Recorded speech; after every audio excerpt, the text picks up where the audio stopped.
দর্শক, আমি আপনাদেরকে আমার একটা গাভী বাচ্চা দিছিল, দেশি গাভী। আসলে এটা দেখাতে পারি না, এখন আজকে আপনাদেরকে দেখা যাচ্ছে। এটা একটা ষাঁড় বাচ্চা হয়েছে মাশাআল্লাহ। এটা একটা আমার শাহিওয়াল ষাঁড় ছিল 75%, সেই ষাঁড় দিয়ে এটাকে প্রজনন করেছিলাম। সেই ষাঁড়ের বাচ্চা দেখেন, এই গাভীটা থেকে হয়েছে বাচ্চাটা। এটা মাশাআল্লাহ অনেক সুন্দর একটা বাছুর। আসলে দেশি গাভী থাকলে ভালো ভালো মানের সিমেন্ট দিয়ে যদি বীজ বাচ্চা তৈরি করা যায়, অনেক লাভবান হওয়া যায়। এখন এই গাভীটা মশলা দিয়ে দেখেন, অনেক লাল।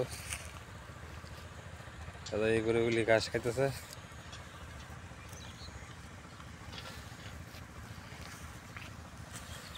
সবলি গরু দেখেন এভাবে খাইতেছে, তাদের মনের মতো করে, রুচি মতো করে, আনন্দ করে দেখেন এভাবে।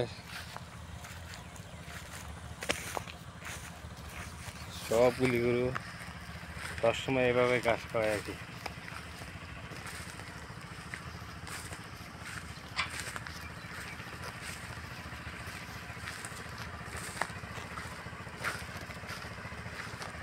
এই যে সবগুলি গরু, এটা একটা ব্রাহ্মা, এটা একটা ব্রাহ্মা গরু।